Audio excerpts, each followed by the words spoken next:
My name is Melanie Carter. At 16, I knew one thing for certain. In my parents' eyes, I was the backup plan. My family lived in a small town in Oregon where every house had a chimney, a white picket fence, and a front lawn trimmed like it was ready for a home and garden magazine. To outsiders, we looked like the perfect middle-class family. My dad, Alan Carter, was a credit officer at a local bank, and my mom, Rachel, taught high school English. But that stability was just surface level. Inside that house was a hierarchy I never qualified to climb. I had a younger sister named Claire, 2 years younger than me, with soft blonde curls, a bright smile, and the kind of charm that made adults melt with just a glance. To my parents, Claire was a living Christmas card, adorable, accomplished, and worth investing in. And me? I was the shadow, the kid who got good grades but was expected to figure it out, the one who earned a half-hearted "that's great" while they were already focused on the next conversation. I still remember Christmas mornings vividly, Claire unwrapping flashy gifts, a new Polaroid camera, a set of high-end makeup brushes, wireless earbuds, and me, I'd get a notebook, a clearance rack sweater, or a gift card with a sticky note. Pick something you like. Once I asked my mom why the difference was so obvious. She smiled and said, "You don't need as much. Claire needs encouragement to shine." Those words stuck with me like a smudged pen line on paper, impossible to erase. At school, I worked hard and joined every club related to science, math, and business. But not once did my parents come to see my presentations or exhibitions. Meanwhile, Claire only had to build a baking soda volcano, and both parents would take the day off to cheer her on. "Melanie, art is just a hobby, not a career," my dad once said when I got accepted into a summer design camp on a scholarship I earned myself. I used to think maybe I was imagining it, that I was being too sensitive, but one day, standing by the stairs, I overheard my mom talking to my dad in the kitchen. "Claire's the one with real potential. Melanie's too closed off, too stubborn. You just can't expect much." I stood frozen, letting the cold truth of that sentence sink into every bone in my body. From that day forward, I stopped waiting.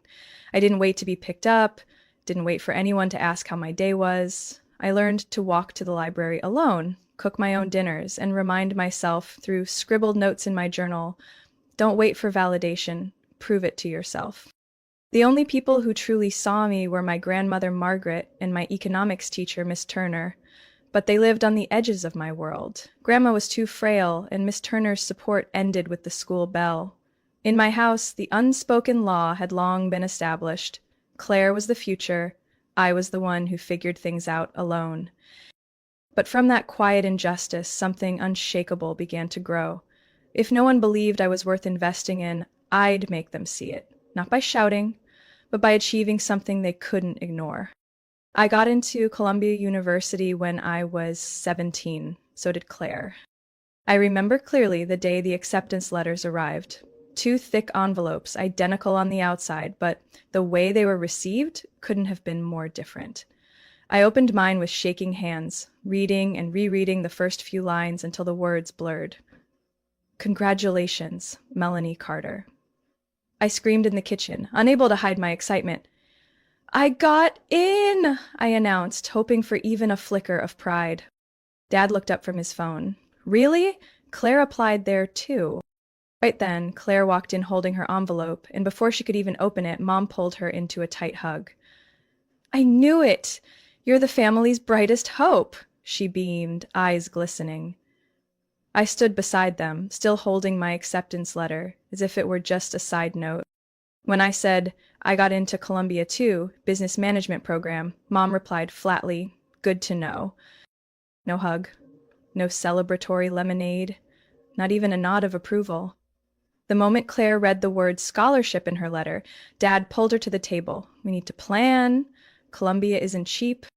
I sat down and, mustering all my courage, said, "I'd like to talk about how I'll cover tuition too." Dad paused. His eyes weren't angry or cold, just empty. Mom set her spoon down and said a sentence I still can't forget. Melanie, we only have enough for one of you. Claire fits that environment better. You're stronger, more independent. You've always managed, haven't you? I thought I'd misheard. I asked again, voice nearly cracking. You mean there's no support for me? Dad nodded. We're not financially flexible. Claire has the potential to make a big impact. You're capable, but your future isn't as clear. Investing in Claire is the safer bet. Safer bet? I said nothing more. I quietly left the table, went upstairs, locked my door, and let the ache rise like a storm surge. I had grown up swallowing anger, tucking away disappointment, stepping aside for Claire at every turn. But this time, I couldn't swallow it. Not when everything I had worked for, a 4 GPA, a state-level business award, 2 years working in a bakery, was brushed aside. That night, I heard the sound of clinking glasses downstairs. Music, laughter. They popped champagne for Claire. No one knocked on my door. I opened my laptop, searched for scholarships, and typed again and again. Columbia plus, need-based plus, emergency plus first generation. One sentence looped in my mind. If they won't bet on me, I'll invest in myself. 3 days later, while washing dishes in the morning, Mom handed me a folder. These are some loan forms. There's also a brochure from the local community college. If Columbia doesn't work out, this might be more reasonable. I dried my hands, took the folder, and calmly set it in the sink. I'm going to Columbia, I said, my voice steady and ice cold. And I won't need a single dollar from this family. Mom looked stunned. Maybe for the first time, she saw me not as compliant or quiet, but firm. Melanie, don't be stubborn. This isn't stubbornness, this is clarity. I finally understand my place in this house. That night, I emailed my former college counselor, Mr. Jackson, who once encouraged me to join the summer startup competition. He replied within 20 minutes, setting up a meeting for Monday. The next day, I submitted 11 private scholarship applications, 4 supplemental financial aid forms, and created a detailed 4-year budget plan. Every time I typed in the tuition amount, I didn't feel fear, I felt fire rushing through my fingertips. The next morning, I took the earliest bus to Grandma Martha's house, the only person in the family who had ever seen me as an individual, not Claire's shadow. Her small wooden home on the outskirts of Eugene had a weathered blue porch roof, the faint smell of apple pie in the air, and bookshelves packed with worn novels. It was the one place I never had to perform to be seen. She was watering plants when I arrived. As soon as she saw me, without a single question, she opened her arms and held me tight. They've hurt you again, haven't they? She whispered into my ear. No blame, no need for details. She just understood, like always. That evening, I told her everything. The acceptance letter, Dad's cold words, Claire is the safer investment. She was silent for a long time before resting her hand on mine. Her gaze was calm but razor sharp. Melanie, she said, just because they don't believe in you doesn't mean you're unworthy. You have to go. Even if it means working 3 jobs, even if it means eating dry bread for a month, go. Show the world they were wrong. I nodded. Not for comfort, but because I knew she was right. Over the next 2 months, I turned her living room into my personal survival headquarters. I compiled scholarship lists, filled out dozens of aid forms, wrote letters to local foundations, even reached out to alumni associations. I knew I had little time. The fall term at Bradley West would begin at the end of August. Eventually, I secured 3 small scholarships totaling more than $4,500. Not enough for the full first year, but enough to place a deposit and confirm enrollment. The rest came from federal student aid and a private loan co-signed by Grandma Martha. I rented a small room in an old house nearly an hour from campus by bus. 3 other students lived there, each juggling jobs with no time for parties. My room was tiny, with a cracked ceiling and a leaky window during rain, but to me, it was a beginning. I landed a job at a coffee bakery near the bus stop, working the early shift from 6 a.m. to 10 a.m. After class, I worked part-time at a used bookstore downtown, where the owner, Mrs. June, let me read for free when it was quiet. My course load was packed: 4 economics classes, 1 in data analysis, and a Thursday night startup seminar. I carried cold lunches in a tote bag, studied on the bus, and replayed lectures while washing mugs. I didn't have a single spare minute to be tired. But I kept a 4 GPA all year, not because I was smarter, but because I had no other choice. Professor Mendez, who taught strategic thinking, noticed me after I presented an idea using consumer behavior data to predict profit trends for small shops. After class, he asked me to stay behind. "Have you ever run a business before?" he asked. I smiled. No. "But I've had to calculate every dollar to survive a month." He nodded. "Then you're in the right place." From that day on, I was invited to join his advanced research group alongside 3 upperclassmen. At first, they treated me like the girl with 2 jobs, but after a month, they began seeking my input before submitting reports. Around that time, Claire posted a photo online, posing in front of the university's main building, holding a pricey latte. The caption read, "Every day at Bradley is a chance to shine." Hundreds of likes followed, along with praises from friends, my mother, and extended family. Didn't hit the heart button. I didn't feel jealous. I just turned off my screen, poured a glass of cold tap water, and returned to revising the financial plan for my semester project. Sophomore year hit with a rhythm I had no choice but to master: classes, jobs, and more classes. My bank account never crossed $200, but I held something no one could withdraw: sheer will. Every cent was tracked in my notebook. Essential coffee, $3.25. Laundry detergent, $6. Skipped chocolate bar, saved $1.79. I calculated I needed at least $824 a month just to survive, and I had to make that happen, no matter what. Financial pressure pushed me to think like an entrepreneur. One late night while helping the bookstore owner balance her books, it hit me. So many local businesses had either no online presence or poorly built, outdated websites. What if I offered to build something simple for them, for a small fee?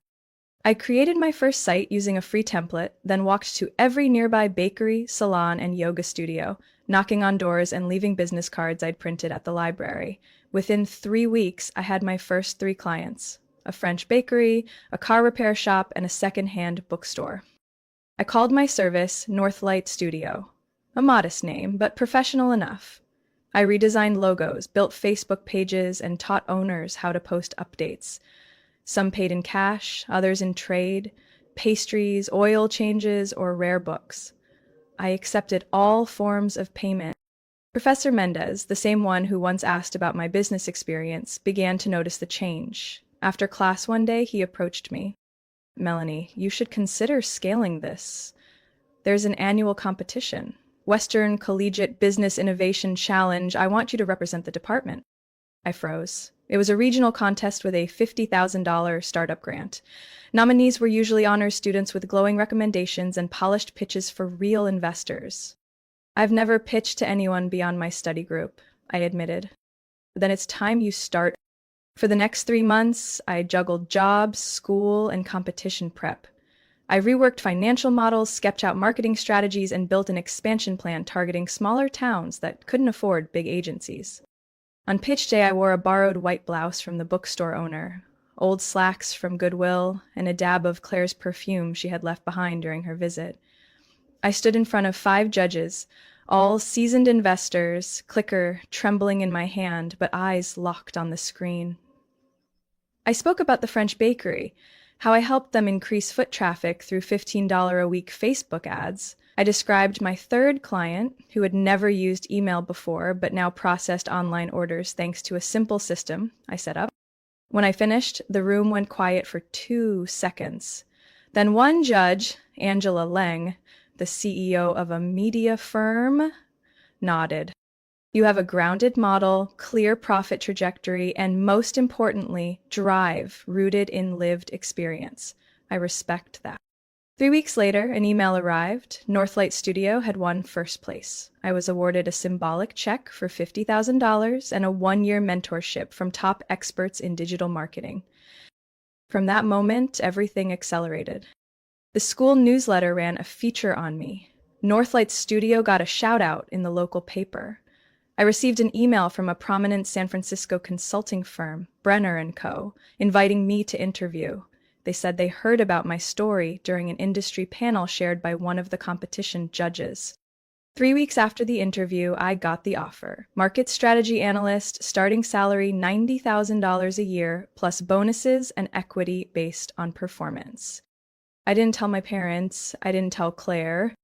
I simply sent Grandma Martha a photo, me in a gray suit, standing under the Brenner & Co. logo, holding a name badge that read, Melanie Carter, Market Strategy Analyst. She replied with just 3 words. They were wrong. As I was revising the new development plan for Northlight Studio, my phone rang. It was Claire. We hadn't spoken directly in nearly 6 months. Our recent exchanges had been limited to emojis in the family group chat or vague messages like, busy? Followed by silence. I almost didn't pick up, but curiosity won. Her voice came through, smaller and more unfamiliar than I remembered. Are you free tonight? What's going on? I asked, bluntly. Me.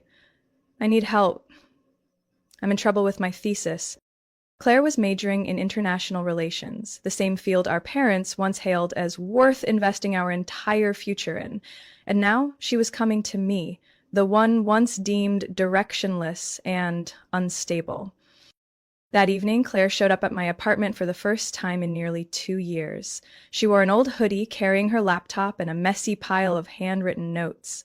No designer bag, no flawless makeup, just a tired, visibly uneasy Claire. My advisor said my thesis lacks analytical depth and has conflicting arguments. If I don't fix it in 2 weeks, I won't be allowed to graduate. I stayed silent, letting her speak, then I nodded gently. Sit down. Let's start with the outline. We worked until nearly 2 a.m. I helped her reorganize the logic in her introduction, corrected misformatted citations, and suggested ways to clarify her argument. The more we worked, the more I saw how much she lacked the basic learning and research skills I had sharpened over years of financial stress and self-reliance. When I handed her a cup of hot tea, Claire took it without looking at me. Melanie, she whispered, why don't you hate me? The question made me pause. I do, I said honestly, but not because of you, because of everything they did that kept us from ever being real sisters. Claire was quiet. Then she looked up, eyes red. I know. I took everything for granted. I thought you were okay. You always figured things out. But tonight, I get it. You weren't okay. You just had no choice. Didn't respond. I just handed her a document I'd prepared, a guide on argumentative writing and a list of credible academic sources. For the next 2 weeks, Claire returned to my place almost every night. We revised paragraph by paragraph, read through sources together, sometimes arguing over definitions, then laughing when we found her professor had misquoted a source. For the first time since we were kids, I felt we were no longer parallel lines. We were just 2 women, same age, equally exhausted, finally learning how to listen to each other. On the night she submitted her thesis, Claire stood at my door, not stepping in, and said, I sent it. I cited you as my primary real-world case. I put your full name, Melanie Carter, founder of Northlight Studio. I blinked. You didn't have to do that. I did, she said, because for the first time, I understand the value of what you've built, and I want others to see it too. Before leaving, she added, next week I'm canceling the credit card they just sent. I want to know what it feels like to earn my own money. I laughed. Careful, earning your own money makes you not want to rely on anyone anymore. Claire shrugged. Maybe that's what I need to learn.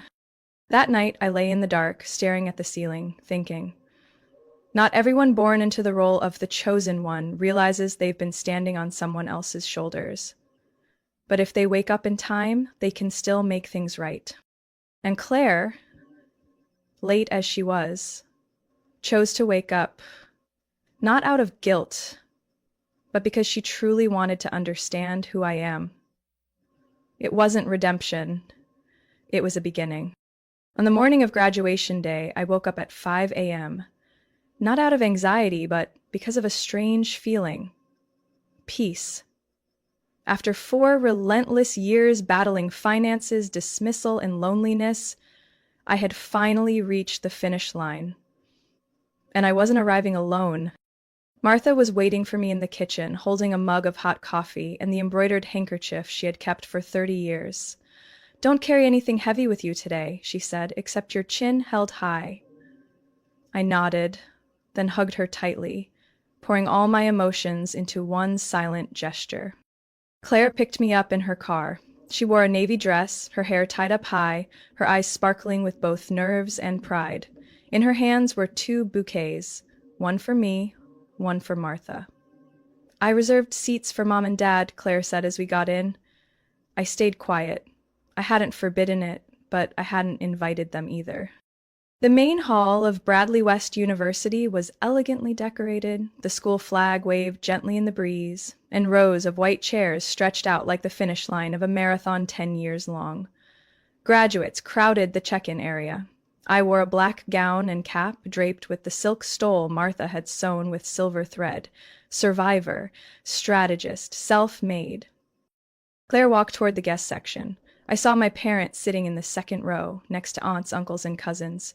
My mother wore a deep red dress, her lipstick perfectly matched. My father was in a gray suit, a blue tie. They looked like they were attending their daughter's award ceremony, but they had no idea who was about to be honored. When the dean stepped onto the stage, the room fell silent. "Ladies and gentlemen," he began, "each year we choose one graduate who exemplifies resilience, leadership, and innovation. This year, that student is a business strategy major and the founder of Northlight Studio, Melanie Carter." Applause rolled like waves. I stood and walked to the stage under my parents' stunned gaze. My mother blinked repeatedly. My father leaned toward Claire, clearly asking, "Melanie?" I took the mic, stood tall, and drew a deep breath. "I came here 4 years ago with a loan, 2 part-time jobs, and a rejection from my own family," I began. "I had no farewell party, no fancy suitcase, no brand new laptop. But I had something else. The belief of people who didn't have to believe in me." I looked toward the guest section. Marta nodded, eyes glistening. Claire sat beside her, hand in hers. I learned how to do more with less. I worked 16-hour days to stand here. And today I say this, not for revenge, but to prove what others once called weakness can become strength. The dean returned to the stage, placing his hand on my shoulder. "We are proud to announce a new scholarship, the Melanie Carter Resilience Grant, for students who overcome financial adversity to pursue education. This scholarship is funded by Northlight Studio in partnership with the Alumni Association." Hundreds rose in a standing ovation. I heard my mother's shock, not through her voice, but in the way she clutched her purse strap until her knuckles turned white. After the ceremony, I walked straight to my family. My father gave a stiff smile. "You did amazing. You should have told us." I cut in. "You never asked." And I've learned one thing. Delayed recognition means nothing to someone who's already proven themselves. Claire stepped up, linking arms with me. "We're heading to a party with Melanie's team. I'm going with her." My mother opened her mouth, but I had already turned away. Martha walked between us, her hand naturally slipping into mine, like it had when I was a child. As we stepped out of the university courtyard, I didn't feel relieved. I felt free. For the first time in my life. The summer after graduation, I moved to San Francisco and started my job at Brenner & Co., a market consulting firm I once believed was far out of reach, let alone attainable. I worked in the consumer strategy team, managing brand development projects for small businesses and nonprofits. The office sat on the 19th floor of a glass tower overlooking the bay. Every morning, as I stepped inside, I reminded myself, I didn't get here because someone opened a door. I climbed every step on my own. The Northlight Studio was still running, but I handed off operations to 2 underclassmen I had mentored. They continued expanding the client list, and I supported remotely, keeping the heart of the model alive while honoring the community that gave me my start. I used $15,000 from my first bonus at Brenner to formally launch the Northlight Scholarship Fund for freshmen from low-income backgrounds, with preference given to those balancing work and study. The scholarship offered more than money. It included one-on-one mentorship and a financial survival skills workshop, budgeting, finding part-time work, and reading loan agreements. I didn't want to help students merely survive college. I wanted them to live intentionally, with purpose. The first letter I received from a scholarship recipient brought tears to my eyes. Dear Melanie, I never thought someone would believe I was worth investing in, but because of this scholarship, I won't have to drop out this semester. I won't let you down. I printed that letter and taped it beside my desk. 3 months after graduation, my parents emailed to ask for a meeting. For the first time in years, they didn't call unexpectedly or text through Claire. They wrote a long, formal, and awkward email. Subject line: about the things we never said clearly. They chose a quiet cafe in Oakland. I arrived on time, wearing a white blouse and black slacks, not to make a statement, but to show them. I was no longer the girl waiting to be acknowledged. My mother spoke first. We said a lot of wrong things, Melanie, but the worst was what we never said.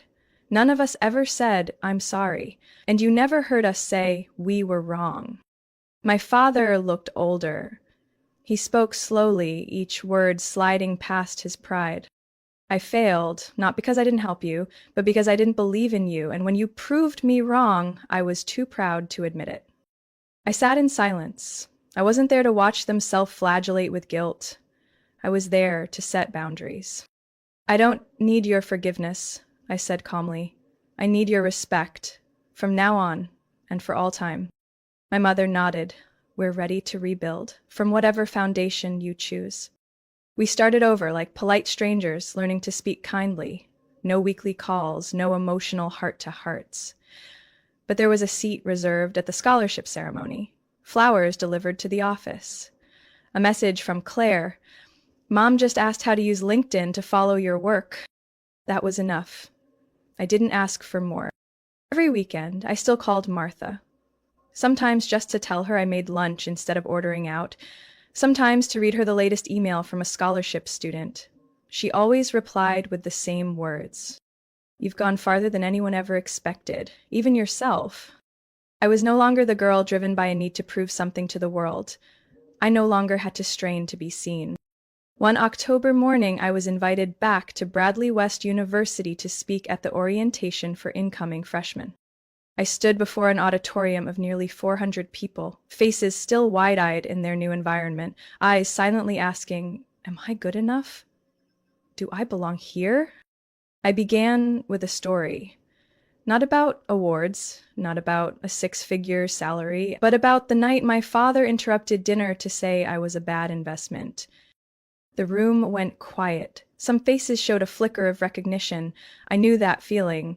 I had once sat where they were, clinging to silence like a paper-thin shield against a judgmental world. I looked them straight in the eye. I'm not standing here because I was the top of my class.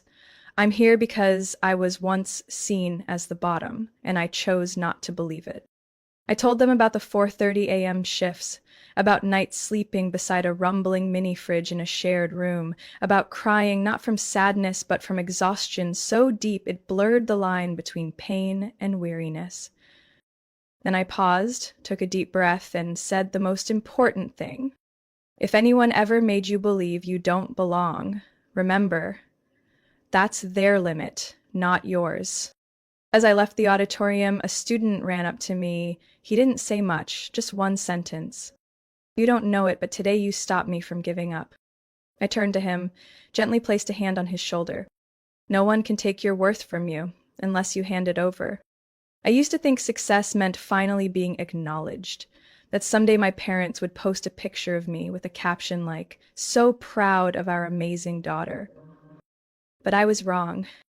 Success doesn't come when others stand up to applaud. It comes when you look back and realize you don't need them anymore. It comes when you do the right thing, even when no one's watching. It comes when you help someone else avoid walking the same lonely road you once did. I don't live to please the ones who underestimated me. I live to honor what I know I deserve. And sometimes being underestimated is life's cruelest gift because it forces you to chart a different map, one not bound by anyone else's route. A path that, bumpy as it may be, leads to the only place that matters: self-recognition. Toward the end of the year, I sat with Claire and Martha at our favorite little bakery. The waitress brought over a cake that read, "Happy first year of the Northlight Scholarship." I smiled, not because of the words, but because of the moment. Claire raised her cup of tea, clinking it lightly against mine. "No one can deny you anymore," she said. I shook my head. I don't need their denial or approval. I just need to know that if I had to do it all over again, I'd still choose exactly this. Martha nodded slowly. "Because you know who you are." I looked out the window. The season had turned. Dry leaves drifted down the sidewalk. And for the first time in years, I felt truly at peace. No more weight of proving, no more craving to be seen, just a young woman, finally grown enough to understand I am who I am, not because someone said so, but because I dared to believe it, long before the world ever did. Melanie's story is a powerful reminder that being underestimated isn't the end, it can be the beginning. In real life, many are doubted by their own families or environments, forced to push forward through scarcity and skepticism. But it's in those very moments that willpower, resilience, and belief in one's own worth lay the foundation for lasting success. You don't need validation to be valuable. You just need the courage to live as who you truly are. What are your thoughts on Melanie's journey? Have you ever been in her shoes?